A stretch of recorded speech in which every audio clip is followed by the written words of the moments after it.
This brick is alive. Not convinced? Well, what if I did this? I'm gonna do a backflip! That's gonna look so cool, Brigathy! What are you boys doing? Brigathy's gonna do a backflip for him!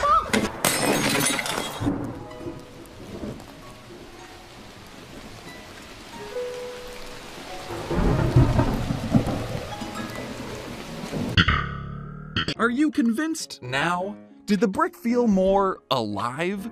I mean, sure, it's still a brick that can't move on its own, but maybe because I put googly eyes on it and gave it a family, you can connect with this brick, and it made you feel emotions. Convincing you that something inanimate is animate is the main goal of the animate-or. They're nothing more than deranged frauds. For the last century, animators have innovated new techniques and styles to this medium, taking it from a spinning wheel that doesn't even use electricity to Spider-Verse.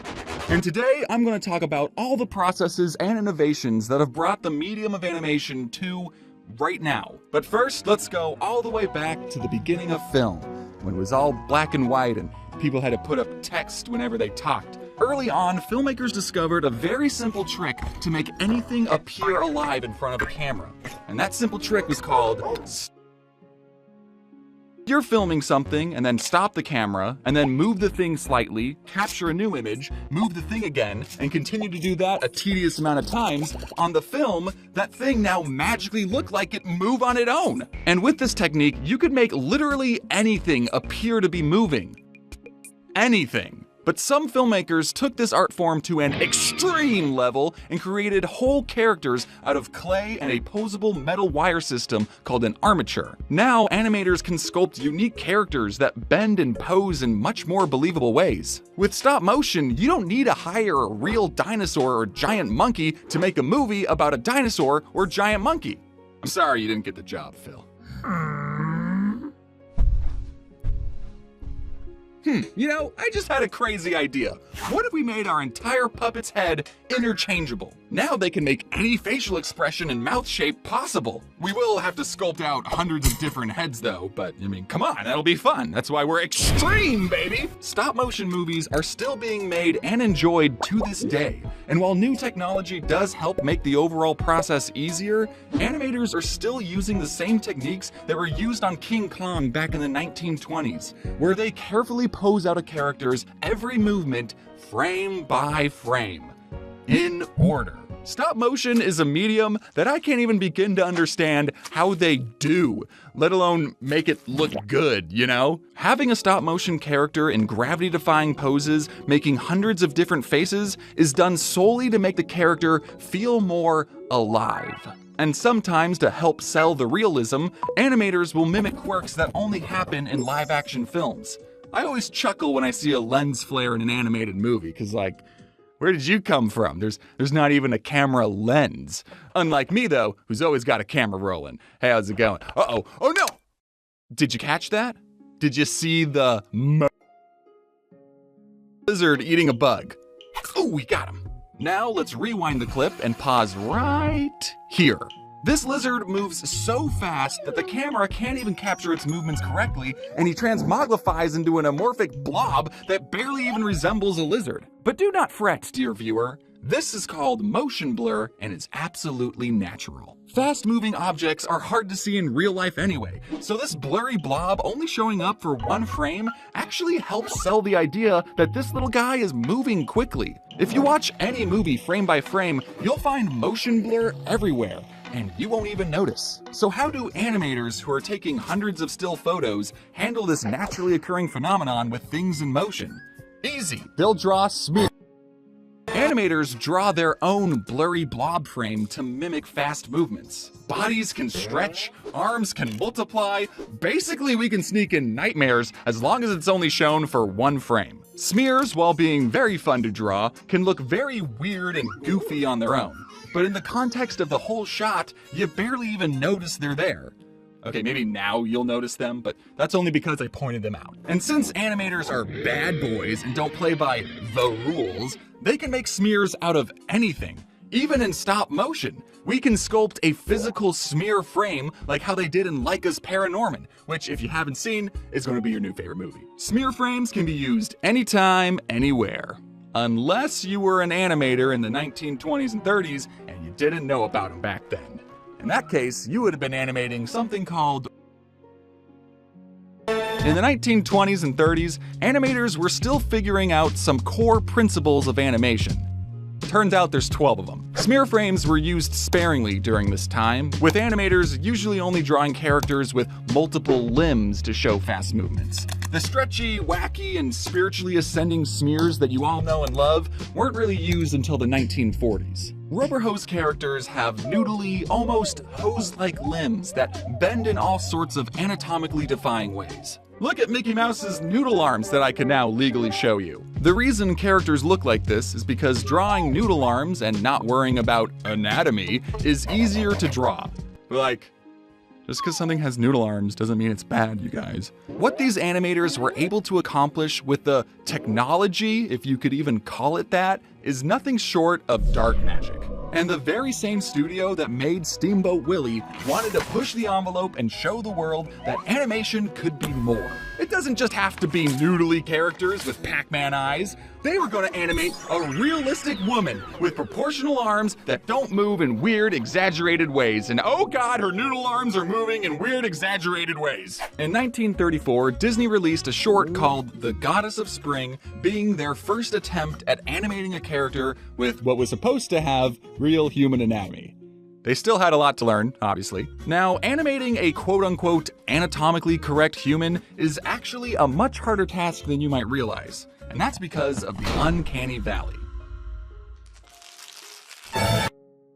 Get more and more human characteristics, we hit an interesting point right here when something looks almost like a human, but is just a little off. Our pattern recognition brains start setting off alarm bells and go, ugh, something is definitely wrong with that almost human.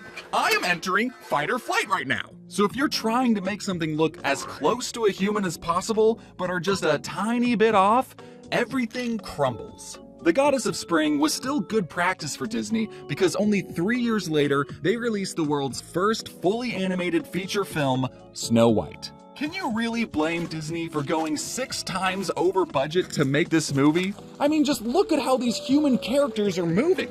10 years before Snow White, animated humans looked like this. So going from this to this in only 10 years? How? I can't get over how real these human characters look sometimes. Almost too real.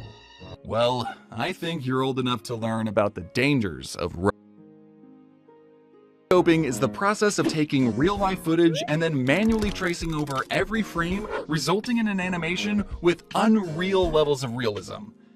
And I say unreal derogatorily. You're basically slapping a cartoon filter over live-action footage, but instead of simply slapping, you're spending multiple hours doing mindless and tedious drawing. Rotoscoping is not the same as filming a human actor and then later referencing that footage, like what Disney did for Sleeping Beauty or Alice in Wonderland or any movie ever because animators use references all the time. People had figured out how to rotoscope other people long before Snow White. So of course Disney, who was trying to convey real human movement, rotoscoped some shots. The problem with rotoscoping is that we start to sneak our way back to the bottom of the uncanny valley. Animated characters often do and should break the laws of physics. They can squash and stretch into weird proportions and be drawn in unique and interesting poses. And look, Snow White is still a masterpiece of a movie. The rotoscoping is fine, you barely notice it, it's good, it's a good movie, and it made Disney a lot of money. Also, how did Walt animate these shots of things reflecting in the water in 1937? What, did they put special glass over paintings to make it look distorted or something? Who would be crazy enough to do that? If you made a whole movie entirely rotoscoped, what you end up with is Ralph Bakshi's The Lord of the Rings. Notice anything off about these characters' movements? Look at how Gandalf moved just a year ago in The Hobbit. Now, Lord of the Rings, Hobbit, Lord of the Rings. Almost every shot in this movie was rotoscoped, and the shots that weren't used live-action footage with a filter over it. I'm not saying that rotoscoping is bad. You just have to use it correctly. A character switching from traditionally animated to rotoscope is incredibly funny, and always will be. The YouTuber Joel Javier makes very entertaining rotoscope skits that feel like a fever dream, and I mean that underogatorily. And a lot of music videos get away with rotoscoping because, admittedly, rotoscoping is a very cool visual. Now, I wish I could say the first Lord of the Rings movie was a hidden animation gem, but I don't know, it's not on my top 10, I'm sorry. It probably made a lot of nerds in the 70s happy, but thankfully The Lord of the Rings has been adapted into many other forms of media, like video games, Magic the Gathering cards, and anime. Anime? They're making a Lord of the Rings anime? They're making a Lord of the Rings. You thought Hollywood, California was the only place in the world making moving pictures? Japan's been making their own moving pictures too, and some of them are moving drawings. There are entire college courses on the history of anime, but you're not paying me tuition, so we're gonna have to skip over a couple things. A lot of early anime is now lost media because cinemas didn't preserve film back then, and an earthquake destroyed many studios in 1923. Some Japanese animators created shorts out of paper cutouts because buying thousands of celluloid sheets was too expensive, and they had some very unique character designs. And some Japanese animators took inspiration from Disney and made shorts that looked very similar to America's rubber hose characters. Then by the 1940s, some major world events happened that got most of the world involved, and both American and Japanese animation studios were affected. But after all that, in 1948, one studio called Japan Animated Films, later bought out by Toei Animation, set out to be the Disney of the East, and they made cartoons about magical schoolgirls, and are still in business to this day and made some other less popular shows. One animator who quit working at Toei created his own company and made an anime based off his comic about a robot boy. Hey, I kind of like that art style of drawing humans with big expressive eyes. Let's do more of that. That same year, another studio made an anime about humans controlling giant robots. I wonder if that's going to inspire a whole new genre. And this guy was commissioned by American studios to make stop-motion Christmas movies like Rudolph the Red-Nosed Reindeer. Meaning Rudolph is anime. Nutty. By the 1960s, Japanese shows started airing on televisions all across the globe, and they continued to make unique and interesting stories with amazing animations that were beloved by billions of people and grew into extremely profitable franchises. Like, I'm talking the most profitable franchise. By the 1970s, Disney was still very much the animated movie gold standard, making big-budgeted movies with family-friendly values. Which is fine to do, kids love bright colors and talking animals that only cartoons can offer, but some studios realized that animation was a medium, not a genre, and made animated movies exclusively for adults. That's part of the reason why the first Lord of the Rings movie was entirely rotoscoped. It wasn't trying to be cartoony and over the top, it was trying to be real and gritty. Animation could be anything for anyone of any age. But really, if you think about it, there hadn't been a new way of showing people moving drawings since those very early days of black and white stop motion. In stop motion, you take a picture, move a figure, take a picture, move a figure. In cell animation, you take a picture, move a cell, take a picture, move a cell. Everything's just been a series of pictures moved manually in front of a camera this whole time? Always has been. You've got mail. Oh. It says the entire animation and film industry is about to be flipped onto its head forever and ever. Yeah, right. I'm sure this whole computer thing is just... Ever-increasing advancements of technology, we were able to achieve increasingly advanced achievements, like putting a guy on the moon, and drawing silly little cartoons more efficiently. Gone are the days of having to physically draw everything out on paper and underpay a team of hundreds of pretty girls to hand paint every frame.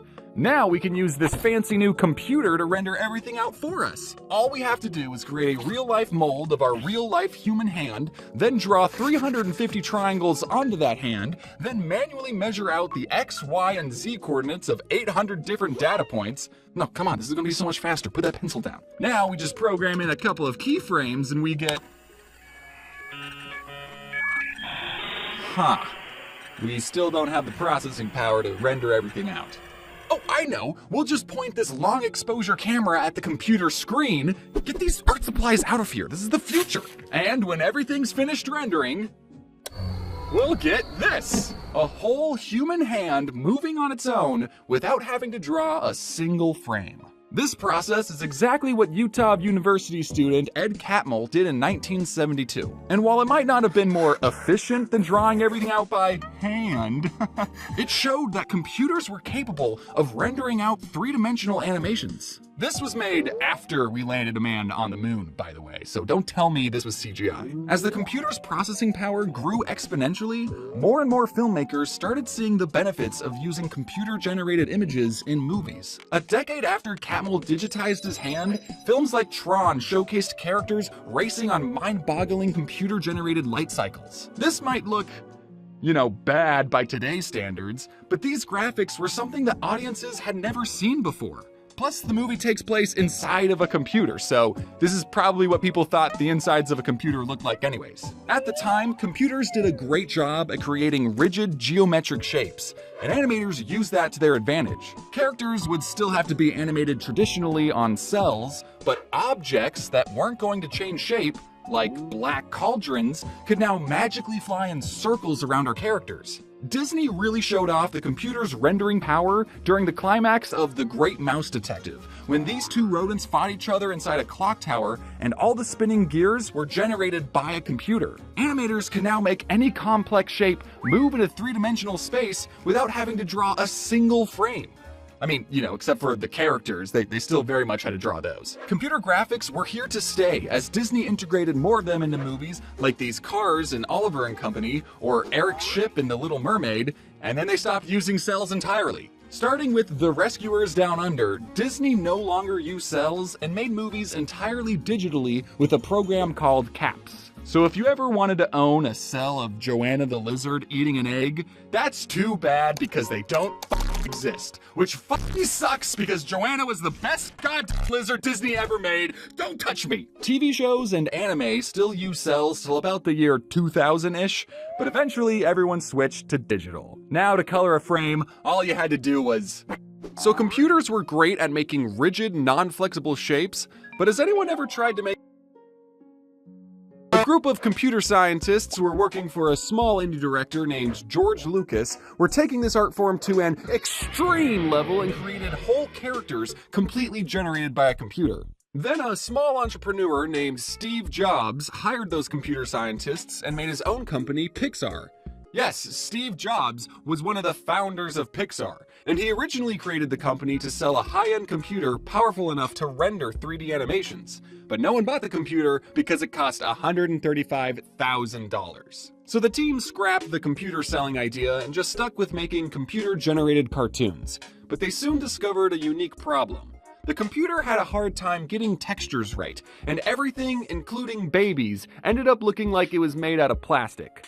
So the team's clever work around this dilemma was to make a movie with the entire cast of characters actually made out of plastic. Or ants. People don't know what ants are supposed to look like. It's fine. Pixar continued to develop new processes to get the computer to generate unique textures and lighting, like simulating human hair or fur, or lighting things in such a way to make everything appear underwater. No other studio was pioneering computer-generated images like Pixar was. And then in 2006, Disney bought Pixar. But I don't think Steve was too upset because 1 year later, he achieved his dream of selling a high-end computer. This time being a little more affordable. A little. Now, I want to squash any misconception that computers do all the animating. Animators still have to manually pose a character's body and facial expression off of a character's build a complex system of nodes and bones that let them manually pose a character into any position possible. It's kind of like a digital stop-motion puppet, or an actual puppet without any of the strings. All CG characters are just their own complicated version of Pinocchio. Using character rigs is really the only way of animating things in 3 dimensions. But it's not like we can use rigs in 2D animation. Here in the second dimension, we don't have a fancy Z-axis. 2D animation can only be done by hand drawing 24 new images every second. Except we don't, I lied. Even all the way back when characters were animated with paper and cells, animators wouldn't draw a whole new frame every frame. Usually they would animate pieces of a character and paint each piece on its own cell. You remember Robin, they only drew one body and 5 different heads. But because cells are a physical object that get harder to handle the more you have, animators could only break a character up into 2 or 3 different pieces. But now, thanks to the computer, we can break up a character into as many pieces as we'd like 4, or 5, or 173. Have you ever played around with the free and revolutionary animation software Pivot Stick Figure Animator? If you're the type of person that says, "Oh, I suck at drawing, I can't even draw stick figures," then you're gonna love this program. On Pivot, you're given a pre-made stick figure or horse that have these joints that can be posed however you like. Each of these stick figures' limbs are just individual pieces that are connected in such a way that make it look like a stick figure. So to make these animations, we're not really drawing anything, we're just manually posing out a character like a digital puppeteer. I wasn't saying you can make a rig out of 173 pieces just to be funny, because that's how many pieces I'm made out of. That's right, me, even I'm a rig. And can I tell you a secret?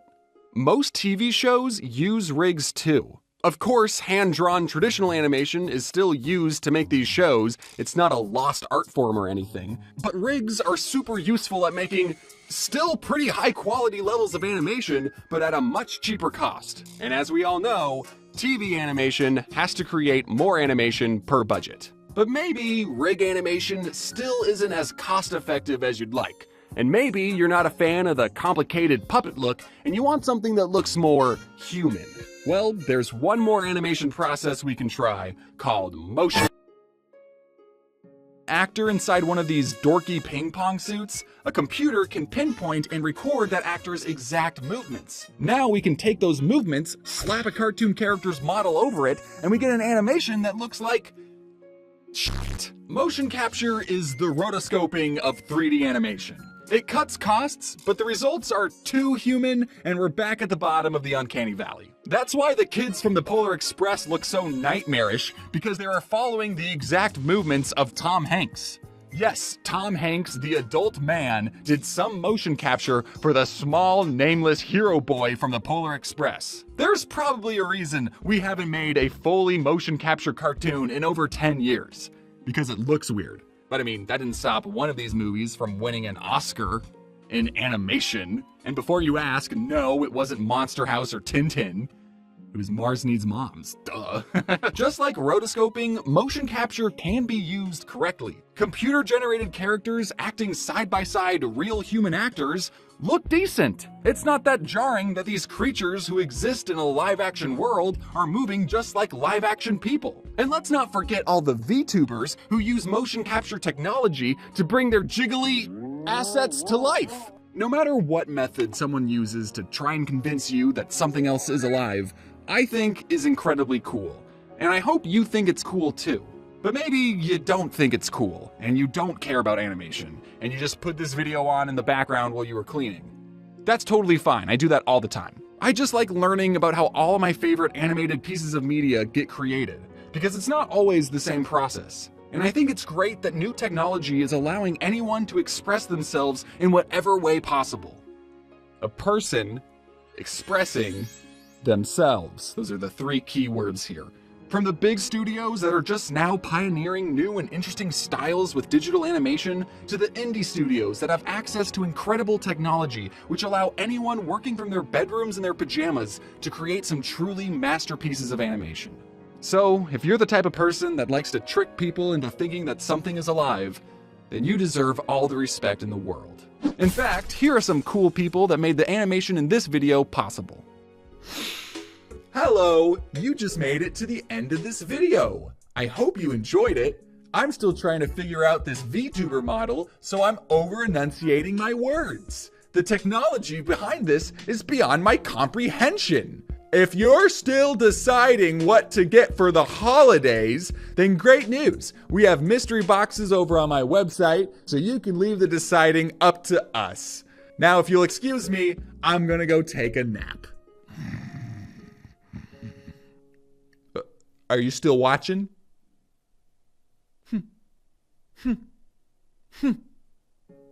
Oh yeah, she's coming back.